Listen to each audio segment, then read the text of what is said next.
Hi everyone, my name is Aarti and my YouTube channel name है physics with आरती।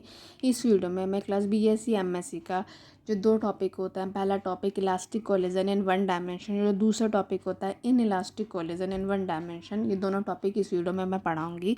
और if you like this video then please subscribe my YouTube channel which name है physics with Aarti. तो elastic collision in one dimension क्या होता है?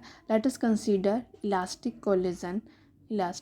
One dimensional collision between two body. हम one dimensional collision लेना है between two bodies का, और ब्रैकेट में क्या लिख रखा है कि जो हमने रिलेटिव मोशन है after the collision is along the same line as the relative motion before collision. जो हमारा रिलेटिव मोशन है कॉलिजन के बाद उसी लाइन में है जो relative motion before the collision का है।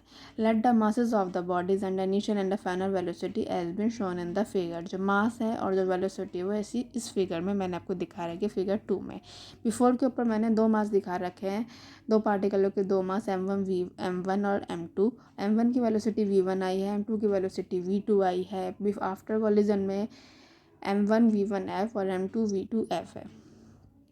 आई यहाँ पे इनिशियल को बताता है और f यहाँ पे फाइनल को बताता है। बिफोर में मैंने आई लगा रखा है जो कि इनिशियल है, और आफ्टर मैंने f लगा रखा है जो कि फाइनल के लिए है। By the law of conservation of momentum m1 v1 i plus के m2 v2 i equal to m1 v1 f plus के m2 v2 f। क्यों? ये m1 v1 आई प्लस के m2 v2 आई क्या है? ये मोमेंटम है बिफोर द कॉलिजन, और m1 v1 f प्लस के m2 v2 f क्या है? ये कॉलिजन है आफ्टर द कॉलिजन के बाद जो मोमेंटम आया। फिर यहाँ से हमने m1 की वैल्यू कॉमन ली, m1 v1 आई माइनस के m1 v1 f equal to m2 v2 f minus के v2 आई। ठीक, यहाँ से मैंने m1 कॉमन लिया है और फिर इक्वल टू करके m2 को कॉमन लिया है, तो मेरी इक्वेशन आ गई फर्स्ट है। Since the collision is elastic, जो कॉलिजन इलास्टिक है तो काइनेटिक एनर्जी कंजर्व होगी, तो हाफ m1 v1 आई का स्क्वायर प्लस के हाफ m2 v2 आई का square before the collision equal to half m1 v1 f का स्क्वायर प्लस के हाफ m2 v2 f का स्क्वायर आफ्टर द कॉलिजन। यहाँ से हमने m1 और m2 कॉमन लिए तो क्या आया? हमारी equation number second i m1 v1 i का स्क्वायर माइनस के v1 f का square equal to m2 v2 f का स्क्वायर माइनस के v2 आई का स्क्वायर। इक्वेशन 1 और 2 आई इसको डिवाइडेड कर दिया, v1 आई माइनस के v2 i equal to v2 f minus के v1 f। ये हमारी थर्ड इक्वेशन मिल गई। इस इक्वेशन से हमें क्या पता चलता है कि thus in an elastic one dimensional collision, जो relative velocity of approach before the collision से पहले is equal to the relative velocity of separation after collision के बाद। We can find out the velocity of the bodies from the above equation. हम above equation से velocity find कर सकते हैं। Putting the value v2f की value from equation third से रख के, इक्वेशन थर्ड से निकाल के इन इक्वेशन फर्स्ट में रख के हमें हमें क्या मिलता है? हमें मिलता है m1 v1 i minus v1f equal to m2 v1 i plus के v1 f माइनस के 2 v2 आई। ठीक, और यहाँ से जब हम इसको सॉल्व करते हैं तो हमारा क्या आता है? v1f equal to m1 minus m2 upon m1 plus के m2, ब्रैकेट को क्लोज कर देते हैं v1 आई प्लस के 2 m2 upon m1 plus m2, bracket को क्लोज कर देते हैं v2 आई। और ठीक इसी तरीके से v1f की वैल्यू निकालते हैं क्वेश्चन नंबर थर्ड से, और इसे क्वेश्चन नंबर फर्स्ट में रखते हैं तो हमें क्या निकलता है? v2f equal to 2m1 upon m1 plus के m2, bracket v1 i plus के m2 minus m1 upon m1 plus के m2 v2 आई। फिर हमारे दो केस होते हैं। पहला केस होता है कि यदि m1 इक्वल टू m2 है तो इक्वेशन फर्स्ट से क्या पता चलता है हमें? v1 आई माइनस के v1f equal to v2f minus के v2 आई। ठीक, तो यदि हम इसकी कंपैरिजन करते हैं विद इक्वेशन 3 से तो हमें मिलता है v1f equal to v2i and v2f equal to v1i। Means that is in a one dimensional elastic collision of two bodies का जो होता है ऑफ इक्वल मास होते हैं, the body simply exchange velocity as a result of collision. और जो body होती है वो अपनी वेलोसिटी को एक्सचेंज कर देती है as a result of collision, जो कि आपको दिख ही रहा है कि v1f equal to v2i and v2f equal to v1i। Second में हम मानते हैं कि v2i 0 है, मतलब m2 इस रेस्ट में है। तो फाइनल वेलोसिटी क्या है कि v1f equal to m1 minus m2 upon m1 plus के m2, फिर उसे ब्रैकेट में क्लोज कर दिया v1i, और v2f equal to 2m1 upon m1 plus के m2 से ब्रैकेट में क्लोज कर दिया, फिर आया v1i। इसमें हमारे 3 केस अराइज होंगे। पहले में हम मानते हैं कि यदि m1 m2 के बराबर है तो क्या होगा, v1f 0 होगा, v2f v1i के बराबर होगा एज एक्सपेक्टेड, जो कि मैं एक्सेप्टेड था। The first body is stop cold and second one take off with the velocity the first one originally had, जो किससे पता चल जाता है, क्यों, क्योंकि v1f 0 है, v2f v1i है। Both the momentum and the kinetic energy of the first are completely transfer to the second. कि क्या पता चल रहा है कि मोमेंटम और काइनेटिक एनर्जी दोनों ही फर्स्ट वाली वो कम्प्लीटली ट्रांसफर हो गई हैं सेकंड में। फिर इसके बाद आता है हमारी सेकंड कंडीशन कि यदि m2 की वैल्यू बड़ी है m1 से तो v1f की वैल्यू क्या होगी, माइनस की v1i, और v2f की वैल्यू होगी 0, मतलब लगभग 0 या फिर कहे तो 0। तो डैट इज़ कि when a light body collide, जब एक लाइट बॉडी कोलाइड करती है with a much heavier body at a rest में, तो वेलोसिटी होती है जो लाइट बॉडी की अप्रॉक्सीमेटली रिवर्स हो जाती है, उल्टी हो जाती है, रिवर्स मतलब उल्टी हो जाती है। And the heavier body remain approximately at rest, और जो भारी वाली बॉडी होती है वो रेस्ट में होती है। A ball dropped on earth, जब एक बॉल ड्रॉप की जाती है अर्थ में, rebound with reverse velocity attaining approximately the same height from which it fall. ठीक है, इसका एग्जाम्पल था बॉल वाला। Provide the collision is elastic, provide the collision is elastic होना चाहिए। सी में हमने मान रखा यदि m1 की वैल्यू बड़ी है m2 से तो v1f लगभग होगा v1i के, एंड v2f लगभग होगा 2v1i के। That is when a heavy body collide a much lighter body at rest, जब एक हैवी बॉडी कोलाइड करेगी लाइटर बॉडी से जो कि रेस्ट में होगी, तो जो वेलोसिटी होगी हैवी बॉडी की वो रिमेन पार्शियली चेंज होगी, बट द लाइट बॉडी जो होगी वो मूव करेगी विद अप्रॉक्सीमेटली ट्वाइस, मतलब दुगनी the velocity of the heavy body की। ठीक, the above consideration show that in order to slow down, हमें यदि स्लो डाउन करना है the fast neutron in a nuclear reactor, they must be made to collide with a stationary target से कोलाइड करना चाहिए of nearly the same mass, उसका mass same होना चाहिए एज ऑफ द न्यूट्रॉन का दैम सेल्फ, मतलब m1 equal to m2। That is why paraffin क्या होता है, which is rich in hydrogen, जिसमें हाइड्रोजन ज़्यादा होता है, और whose nucleus proton has nearly the same mass of the neutron, जो कि हम जानते ही हैं। ठीक, is a very good moderator, जो कि बहुत अच्छा मॉडरेटर का काम करता है।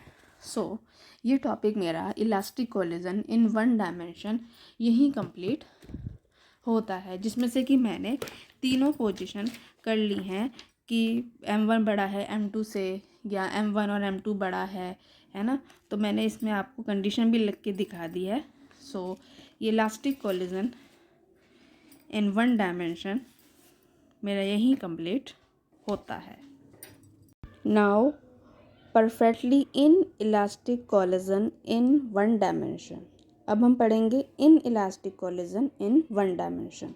अ collision is said to be perfectly inelastic, एक कोलिजन को परफेक्टली इन इलास्टिक कहते हैं if the two particle stick together, दो पार्टिकल टुगेदर स्टिक हो जाते हैं आफ्टर कोलिजन के बाद में। Let m1 and m2 B the masses, यदि m1 m2 मासेस होता है, and u1 u2 be the velocity of two particle, और u1 u2 वेलोसिटी होती हैं दो पार्टिकल की बिफोर द कोलिजन से पहले। Since the two particles stick together on impact, let their velocity after collision be v। क्योंकि collision के बाद दो पार्टिकल एक दूसरे से स्टिक हो जाते हैं तो हमने उनकी वेलोसिटी क्या मानी है, v, according to the law of the v। ठीक, according to the law of the conservation of momentum m1 u1 plus के m2 u2 before the collision equal to m1 plus m2 v after the collision. ठीक, before the collision momentum क्या है, m1 u1 plus के m2 u2 equal to after the collision के बाद momentum क्या है, m1 plus के m2 फिर v की वैल्यू निकाली m1 u1 प्लस के m2 u2 upon m1 plus के m2।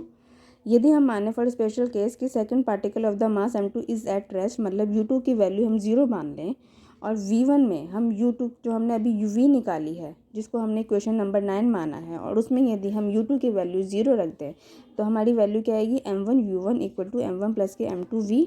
और यहाँ से यदि हम V की वैल्यू निकालें तो क्या आएगा हमारा M1U1 अपॉन M1 प्लस के M2। ठीक, M1U1 अपॉन M1 प्लस के M2। और यदि हम लॉस ऑफ काइनेटिक एनर्जी निकालना चाहेंगे, कितनी काइनेटिक एनर्जी में लॉस हुआ, तो हम क्या कहेंगे, kinetic energy before collision minus की काइनेटिक एनर्जी आफ्टर कॉलिजन। फिर kinetic energy of the particle before collision क्या थी, हाफ M1U1 का स्क्वायर। अब हमने ये सब क्यों किया, क्योंकि अब हम निकालेंगे काइनेटिक एनर्जी बिफोर कॉलिजन, जो कि हमें पता चल गया कि हाफ M1U1 का स्क्वायर। और अब हम इसके बाद निकालते हैं कि काइनेटिक एनर्जी आफ्टर कॉलिजन। ठीक, ताकि हम ये प्रूव कर सकें कि जो इनइलास्टिक कॉलिजन में है उसमें क्या होता है कि एनर्जी में कितना चेंज हो सकता है। इसलिए हम दोनों को निकालेंगे बिफोर द कॉलिजन, जो कि आपके सामने ही है अभी, हाफ M1U1 का स्क्वायर, फिर आफ्टर कॉलिजन इन दोनों को माइनस करेंगे और फिर इनका आपको रेशियो भी निकाल के दिखाएंगे। इसलिए अब हम इनकी अलग अलग वैल्यू निकाल के दिखाएंगे ताकि आपको ये पता चल सके कि परफेक्टली इनइलास्टिक कॉलिजन में एनर्जी में, काइनेटिक एनर्जी में कितना लॉस होता है ना।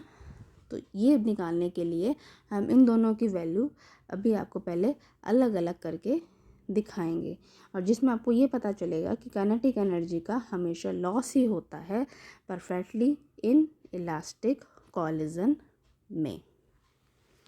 So and again what is the inelastic collision, इससे रिलेटेड वीडियो चैनल में अपलोड कर चुकी हूँ, जिसे नहीं जाकर देखी है वो जाकर देख लें। और उसमें मैंने इनइलास्टिक कॉलिजन क्या होता है इससे रिलेटेड वीडियो मैं चैनल में पहले ही अपलोड कर चुकी हूँ।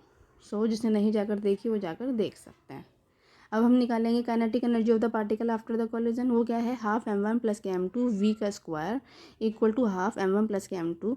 जो मैंने V की वैल्यू निकाली थी वो मैंने यहाँ रख दी, M1 अपॉन M2 का होल स्क्वायर हो गया। सॉल्व करके आया हाफ M1 का स्क्वायर U1 का स्क्वायर अपॉन M1 प्लस के M2। फिर मैंने ये कहते हैं इन दोनों के कहेंगे माइनस करके दिखाएंगे ताकि आपको लॉस ऑफ काइनेटिक एनर्जी पता चल सके। दोनों की वैल्यू रखी हमने बिफोर कॉलिजन आफ्टर कॉलिजन, और दोनों को माइनस करके हमने लॉस ऑफ काइनेटिक एनर्जी की वैल्यू जब निकाली तो वो क्या है, हाफ M1U1 का square bracket 1 minus M1 upon M1 plus के M2। सॉल्व किया तो हाफ M1U1 का स्क्वायर और M2 अपॉन M1 प्लस के M2। ठीक, तो ये आपको पता चलेगा कि कितनी लॉस हुआ काइनेटिक एनर्जी में, which is always a positive quantity, जो कि पॉजिटिव क्वांटिटी होती है। और क्या करता है जो कि मैंने आपको भी बताया था, there is always a loss of energy, energy में हमेशा लॉस ही होता है। अब मैं आपको क्या करके दिखाऊंगी, अब मैं आपको रेशियो निकाल के दिखा रही हूँ, kinetic energy after collision upon kinetic energy before collision. तो आफ्टर कॉलिजन में क्या है, हाफ M1 का स्क्वायर U1 का स्क्वायर अपॉन हाफ M1 का स्क्वायर U1 का स्क्वायर अपॉन M1 प्लस के M2 हाफ M1U1 का स्क्वायर। जब इसे सॉल्व किया तो M1 अपॉन M1 प्लस के M2 आया, जो क्या बताता है कि which is quantity less than unity, क्योंकि नीचे वैल्यू ज़्यादा है, M1 प्लस के M2 है। तो शोइंग दैट, ये जो बताता है kinetic energy after collision is always less than kinetic energy before collision. ये बताता है, ये रेशियो हमें ये बताता है कि काइनेटिक एनर्जी आफ्टर कॉलिजन हमेशा कम होती है काइनेटिक एनर्जी बिफोर कॉलिजन से। ठीक, तो काइनेटिक एनर्जी आफ्टर कॉलिजन हमेशा कम हुई काइनेटिक एनर्जी बिफोर कॉलिजन से। दिस एनर्जी, ये जो एनर्जी होती है इसका यूज़ हम कर सकते हैं एक्साइटेशन ऑफ एटम को एक्साइट करने में, and a molecule are given out in the form of radiation, और मॉलिक्यूल को in the form of the radiation के रूप में। सो ये हमने एनर्जी का आपको रेशियो भी निकाल के दिखा दी बिफोर कॉलिजन आफ्टर कॉलिजन, और उनके में कितना लॉस हुआ ये भी निकाल के दिखा दिया, जिससे ये पता चलता है कि perfectly in elastic collision in one dimension में हमेशा ही काइनेटिक एनर्जी का लॉस होता है। ठीक, सो ये मेरा टॉपिक यहीं कंप्लीट होता है। So if you like this video then please subscribe my YouTube channel which name है फिजिक्स विद आरती, क्योंकि यदि आप मेरे चैनल को सब्सक्राइब करेंगे तो मुझे मोटिवेशन मिलेगा और अपने ऐसे ही वीडियो चैनल अपलोड करती रहूँगी। Because notes are most important. आप किसी भी चीज़ को कितना भी समझ लीजिए, लास्ट पेपर में आपको नोट्स लिखने होते हैं जिसके बेस पर आपके एग्जाम में डिवीजन बनती है। So for examination purpose notes are most important. So please subscribe my YouTube channel which name है फिजिक्स विद आरती, क्योंकि आप मेरे चैनल को सब्सक्राइब करेंगे तो मुझे मोटिवेशन मिलेगा और मैं ऐसे ही नोट्स आपको प्रोवाइड करवाती रहूँगी। So again again, if you like this video, then please subscribe my YouTube channel, which name is Physics with Aarti. Okay, bye.